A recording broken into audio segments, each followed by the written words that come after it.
Hello, career thought leaders. It's good to see you here today. And we are going to be talking about how you can help people with their resume go deeper than the keywords and why it's so important to do that. And we get hung up on the keywords and trying to match them and get the best score. That doesn't necessarily mean that you'll come across as the best candidate for the role. We're going to talk about why and what you can do instead, and 3 little strategies that you can use that will help you sound like a better fit for the role. And it'll also kind of help with a lot of other issues we find when we get into resume writing that stop people in their tracks, from ageism to sometimes long-term unemployment can be rooted in these issues that we can root out when we go through this process for the resume. So say hello, let me know if you're joining me, or type in #replay if you're watching the replay, and we'd love to hear what you think about these or some questions you have about resume writing. And we can answer those questions in one of our future lives. So we come every Tuesday to talk about the now, the new, and the next in careers. And a lot of times we do talk about what's going on in resumes. We also talk about coaching and a bunch of other things, but we are going to be talking about resumes today. And I was just seeing if I could be good enough to get this into our Facebook group, but let's see if I can make it happen. So we've been talking about ageism for a while.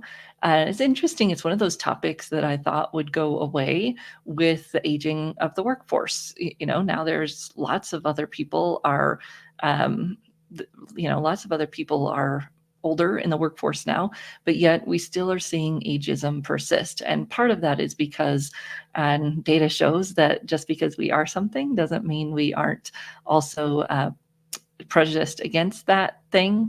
So we're just seeing it persist in the workplace, which is hard for our job seekers and for us as career services providers to help people through those issues. And specifically, it can be hard on the resume. But I love that I had a few people ask me these questions about ageism and about focus, and then able to think about how these foundational resume things that we'll talk about today really solve a lot of those issues.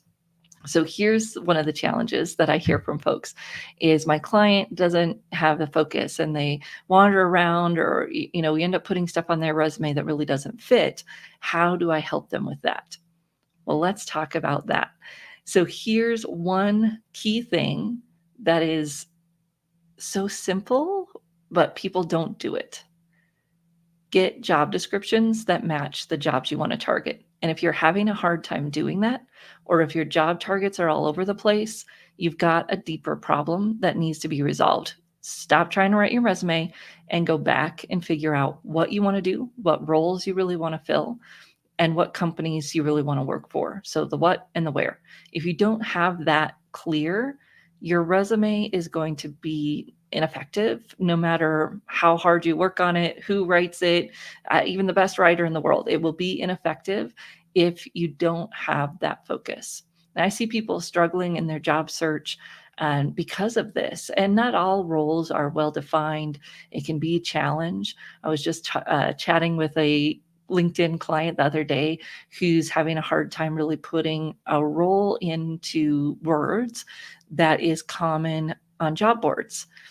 If your role that you're trying to apply for isn't common on job boards, you're going to struggle. You're going to have to figure out either what roles you're really looking for, not because you're applying on job boards, but because that is the vernacular of companies. And if your title you're trying to target isn't part of their vernacular, it's going to be hard to find a place to fit in. So you want to be able to find those roles that are defined, that are out there, that whether they're on a job board or people hold that role on LinkedIn or whatever it is, where you can find titles that match up with the current lingo in the industry you want to target. And this candidate did find those, not necessarily in postings, but they're a little higher level. So I didn't think that was a huge deal. There's a lot of people on LinkedIn with that title that there's enough buzz, right? There's enough understanding and recognition of that title that she'll be okay. But you have to have the title down and understand what is it that you're asking somebody to hire you to do. Yes, at identifying their problem and keying into their problem is good, but you still need a title that they understand where you would fit in that organization. And then you need the industry, because without that, you're not going to have the right language on your resume to really key into what they're looking for and to sound like a fit. So the what and the where are a must, and the clearer you are on those things, the easier it will be to find a job. This is one of the hardest parts that people get in branding, is that it feels like you're being exclusionary when you do that. When you get really focused, you think, oh no, I'm going to miss out on opportunities. But the opposite is actually true. That when you are laser focused on what you want to do and where you want to work, it doesn't mean it's just one company. That would probably be a problem.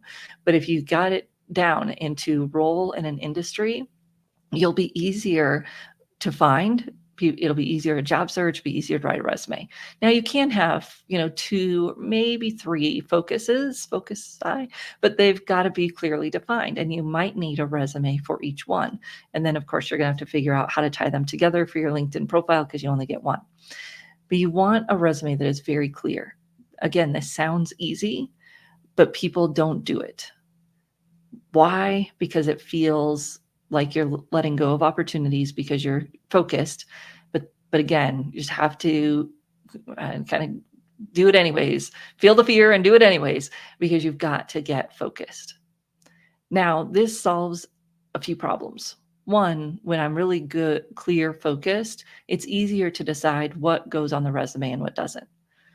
And 2, I can really key in on what the employer cares about. So the first key is know who you are and what you want to do.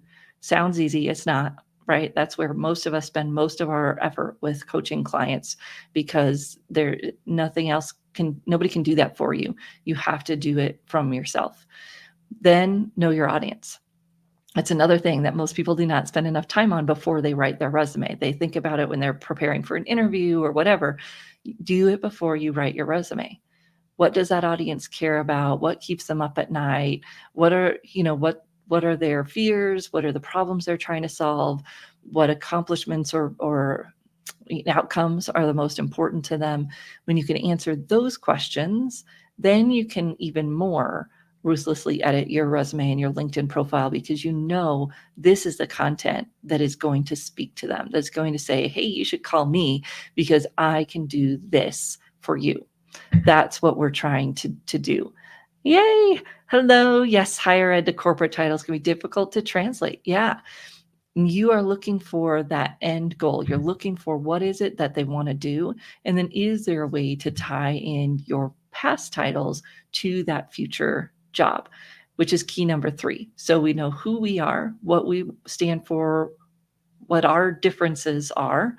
We know who our audience is and what they really care about. And then the third piece is being able to connect the dots.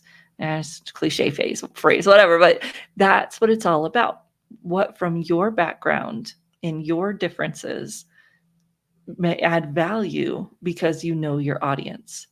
So here's my differences. Here's what my audience wants. Here's how my differences add value to what they're looking for. And differences might be your background, your career trajectory, specific experiences that you've had, obviously accomplishments that you've done. But those only matter if we can tell them in the language that the employer cares about. If we can connect it to what they care about, then it matters. Otherwise, it's just a cool story. It might even be a great accomplishment. But if it doesn't connect, it doesn't matter. Like, you look at it and think, oh, cool. So this is the problem with focusing on keywords, is that it's up here at the surface, right? We're changing out keywords and we're keyword matching or trying to get that high score on this matching software. But if you don't have that deeper focus, it doesn't matter. So here's a story that a recruiter told us a couple of years ago. And actually he came in and started deconstructing this resume in front of us. And it was someone applying for a higher level technical leadership role. And in the top part of their resume, they had all of the hands-on technical stuff at the top part of their resume. And he said, right away, red flag. They don't understand the level of the position. They're not, either they haven't held it, they're not targeting it right. They're not showing up like they know what's important in this role. I'm guessing that that job listed those tools, but it's probably in the job description. But just because a keyword is in the job description doesn't mean it has priority or doesn't mean it wants to be part of your positioning. It can be included without being part of the lead act, right? The main messaging. So you might score great on these matching softwares, but you're not targeting really the right level for the job because it's just looking at the words, right? Do you have the right words on the page for the job? And I've run things through these softwares and I've seen it happen where they say, oh, you're missing this low level skill. And that might be true, but if you put it at the top, you put it in the branding, you put it and emphasize it too much, you're going to automatically raise those red flags that you're not a good fit for the role. And all of that comes from starting at this very base level of who are you or who are you trying to be, maybe if you're making a transition. What about that is true, right? What about that is connective, those accomplishments that you have that show you can do the job? And then what does the employer care about? Highlighting the right things, pulling out the right pieces, and then showing how your difference adds value. This is often what happens with people who have a ton of experience, right? They're older job seeker, they're looking to make a transition, and so they want to put everything on there, or they feel like they're dumbing it down. We want to align. That is our goal, is aligning to the job description. We might have a little bit more, but once you start to add all this stuff, like, oh, wait, great, I can do the job 3 levels over that. No. That's where you get the overqualified and all of that, is because you're not aligning the resume to the job description. And that's the job, right? That's saying, okay, these are the needs. This is the goal. This is the position that I'm targeting. And I'm going to line up my accomplishment stories, my competencies that I share in that realm. And other thing that we were talking about, people do that tips off ageism, is of course the years of experience in their summary.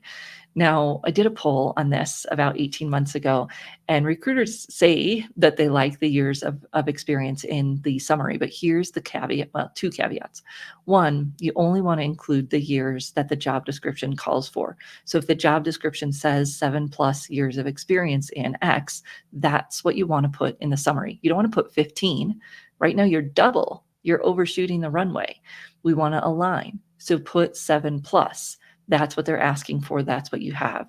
You could put 8 or 10 or whatever, but you don't want to go too far over what they're asking for. Well, okay, don't put that in the leading line. Don't put it in the first line of the summary. That's is kind of a boomer thing to do. We want to know what have you achieved, not necessarily how many years of experience you have. So I don't put it in the leading line. I make sure I align the years to the years in the job description and couch it in terms of value, not years of experience. So instead of 7 years of experience, I'd say 7 years of consistently meeting or exceeding quota, or whatever the main accomplishment is that connects to the employer's needs. That's what you would be couching that experience number in. Value, not just years of experience. That will help to make sure it aligns. So you're helping your job seeker really understand the jobs they're targeting. You can use AI to do that. Denise and I went through that a few weeks ago, where you can research the job descriptions and really understand what the skill sets are that they're looking for. But you even got to take it deeper, right? Where you're understanding, who am I? How do I connect to those pieces? And then how do I align all the way across? So if you're moving from academia to corporate roles, a PhD can be problematic if the role doesn't call for it. You don't necessarily have to remove it. You do want to downplay it. We don't want PhD letters after your name. It's going to be at the end of the resume, under education, not bold, not highlighted. If you want to leave it on there. Some people will say additional graduate work in X if they don't want to include their PhD. It will depend on the level of role that they're targeting, the culture of that industry and what they think about PhDs, your client needs to do some research, talk to some people in that field, get a feel for what's the right branding here, and then make that decision. But at the very least, we don't want to over express it. We don't want it at the top of the resume, probably. We may not need to take it off, but we need to understand how it's going to be perceived and what might come across to that person on the other end. That's what I would recommend. So it just depends. You want to do your research. And this is the piece that, again, our clients aren't doing enough of, is really understanding their employer. Claire Davis and I did a session on this where she was talking about researching the employer. And I think the challenge for most people is that they do that after they write their resume. They do it when they're getting ready to interview. But at that point, you've possibly already missed the mark. I mean, even if you got the interview, if you didn't understand that when you wrote your resume, you may already have made not the best first impression, even though you got the interview. So I would just encourage us to help our clients do that research earlier. It is worth it because it's going to benefit your entire job search. It's going to help you with your networking. It's going to help you with your any kind of direct approach or cold approach that you're doing. It's going to help you with your interviewing. Do it before you interview or before you write your resume. And you should have a few key target companies in mind that you can go and research. You can find job descriptions. You can find LinkedIn profiles for people at that company, and maybe even do some conversations, some research conversations, networking conversations to really understand the industry, the pain points, all of that before you write your resume. And if someone's feeling like they're not getting the interviews that they should be getting, I go all the way back to that point, because usually that is the underlying problem, that they're not really focused, that they don't really understand the industries, that they haven't keyed in on the right titles, the right language to fit into the openings. And so they're struggling and continuing to struggle, but it kind of goes way back to that market research. So they're out there spending tons of money on commercials, right? If we take it at an advertising, they're out there spending tons of money on commercials. They're not spending money, but they're spending all their time and energy, and they haven't done the market research to really understand what are the needs, how do they plug in, what problems do they really solve, and what's the right labeling and branding to match up to those needs of the companies that they're looking at. And that's what I think a lot of the challenge is. So if someone's trying to move from workplace services to benefit specialist, what are the things? I mean, you'd have to research workplace services. So what types of companies is that in? Get me some job descriptions, really analyze those job descriptions, and then you can cross what you've done in the past to that job. So start with your target job title, workplace services, add an industry to it, and do some research. What are the top needs of companies hiring for that role? What's going on in that industry? So if the workplace services is a role that can be done in many industries, that's why it's important that you pick an industry. Because, let's take HR for an instance. You could do an HR in any industry. HR in manufacturing is going to have very different challenges than HR in healthcare. So the more you can research and understand what's really going on in that industry, how does this position plug into solving those problems, then you can write a resume that speaks to that. So you could say, okay, here's the vision, here's the goal. This is the problems they need solved. When have I solved problems like that in the past? And I can pull those examples and highlight them in my resume. You don't need to take it out of chronological format. I can still have a chronological format, but inside each job, I'm going to highlight the skills and accomplishments that match up to that job description and that research, versus just putting it out there and letting everything have the same value. I can do that research and target it together. So yeah, study the roles, and you really need to understand your audience and the industry so that you can do that together. So job scan. So here's the challenge, John. I don't me you may have been listening or maybe you joined us a minute ago, but the challenge is that JobScan is just looking at keyword match. So I was telling the story about the recruiter that said this tech leader resume right away, right at the top, sent out red flags because they were highlighting the technologies, not the leadership piece. And JobScan would probably score that resume really highly because it matched it matched the keywords, but it wasn't aligned with the strategy. We have to back it up and go all the way down to the base of what are they really looking for in this role? What is most important in this role? If I don't know, if I haven't done the role before, I got to go talk to people. I can analyze the job descriptions. I can look at some of that. But really talking to people in that field, if I've never done it, is going to be critical to understand the real life of that role. What's going on? What are the problems and how do I solve them? So, Nana, that's what I would say to you as well. If you've never done that role, start having some conversations with people that do that role. You can look at job descriptions, you can analyze those. You can even use AI tools, generative AI tools, to give you some updates on industry trends and those types of things. But when it comes right down to it, you have to understand what really matters to your audience. So think about it as a marketing role. If you've ever had a marketing class, or you can go read some things on it, but I'll give you a primer here. It's understanding what the pains of the audience is.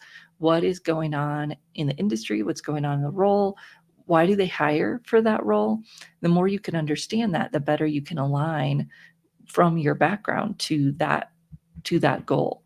And that's the whole purpose of really your job search strategy, is understanding the connection. And then the messaging part of it is in your resume, but the job search strategy piece of it is so much underneath that, so that you understand what the real goals are, and what that means.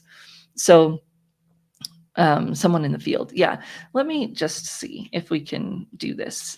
Earlier, this was freezing on me, so I'm going to test it out before I bring it up on my screen. But let me see if I can.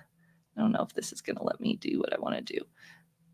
Workplace services into public benefits specialist. What industry? So I don't know if you're still here, Nana, but if you can tell me what industry. So public benefits specialist is maybe that's in an industry all by itself. If that's in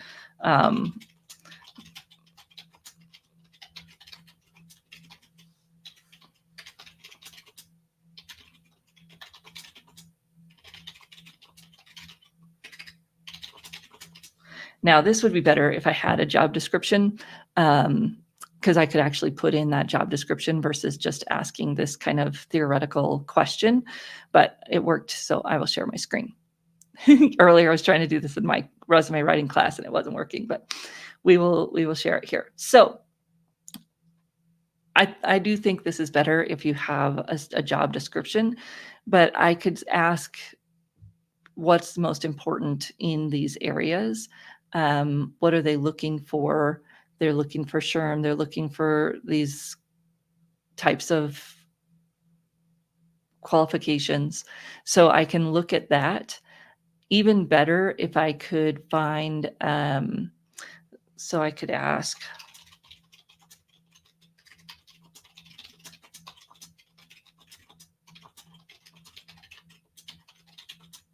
now this is where checking these and having a conversation with a real human is important, because Perplexity is good. It pulls from the internet. It doesn't hallucinate as much as ChatGPT does right now.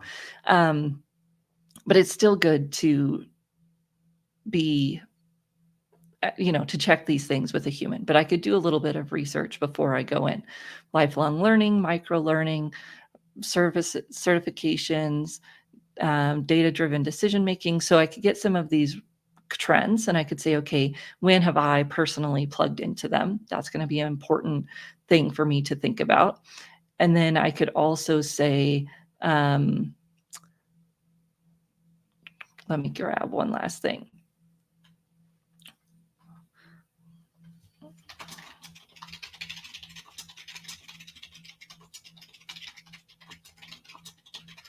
And now you get, again, you can put your resume in here and it would be more specific. We're just doing this very big brush.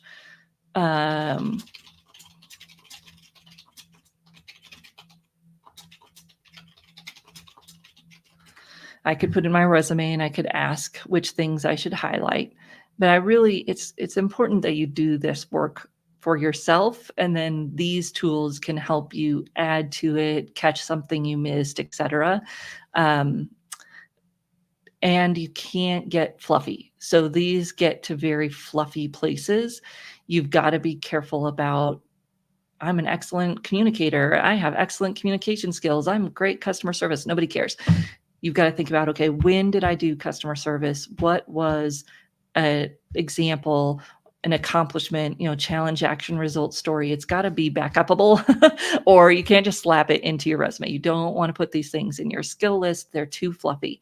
You've got to have the proof points to back them up, and they have to be couched in a language and a context that makes sense to these other things as well. So you want to combine these two. You don't want to have the soft skills over here by themselves. You really want to wrap them up in the hard skills. So this is great, right? HR software, compliance knowledge. We get past some of the fluff and we get to some of the better stuff down here. And you could work in some of those human skills that are important. You can work some of those into these bullets where you're showing more of the hard skills. You want to be really careful about overemphasizing the soft skills by themselves, because they just start to sound a lot like fluff, little things popping up there. So these tools can help you. But again, going back to the very beginning of our talk today, the 3 keys are that you understand you. What are your main strengths? What's your accomplishments? What do you want to do? That you understand your audience, what matters to them, what problems are they trying to solve? And we could use Perplexity to even dig a little bit deeper into that, ask some of those questions, what keeps that hiring manager up at night? What problems are they trying to solve, etc. And it would give you even more information there. And then how do your differences and your background add value to the problems they're trying to solve? And AI can help you with that, but it cannot do it for you. You have to do some of that critical thinking to make sure that you're connecting the dots. And it says critical thinking is one of your skill sets. So use that for yourself to really identify those places where it connects. That's what you're looking to do. And if you don't do that work, it just comes across as very hollow in the keyword matching.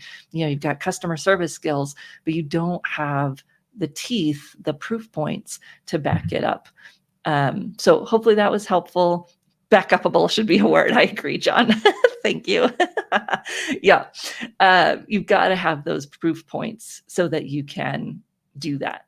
So use the tools at your disposal, sit down and really examine and analyze the job descriptions, talk to some people, understand what the hiring manager is looking for. And when you put those pieces together, it should help you avoid ageism and avoid the problem of not knowing what to keep and what to throw out from your resume, because it's all about the focus. It's all about communicating what needs to be heard by that hiring manager to show you can solve their problems. So hopefully that was helpful, and I will look forward to seeing you all next Tuesday. We've got some more job marketing type trends, things that we're going to start looking at, some data, and just so you start percolating, those of you who are regulars here, we are going to start putting together the trends that will be examined during our annual Career Jam trend event. So be sure to think about that so you can share that with us. And if you have not joined us yet, Tech Jam starts tomorrow. We're going to be learning about Findem. We're going to be learning about some interview software, be learning about some so awesome tools that you can use to really understand your interviewer before you walk into that interview. So something you're not going to want to miss. And it's less than a week's worth of coffees to join us for Tech Jam. So hopefully we'll see you there tomorrow. And if not, we'll see you next Tuesday for the now, the new, and the next in careers. Thank you, everyone.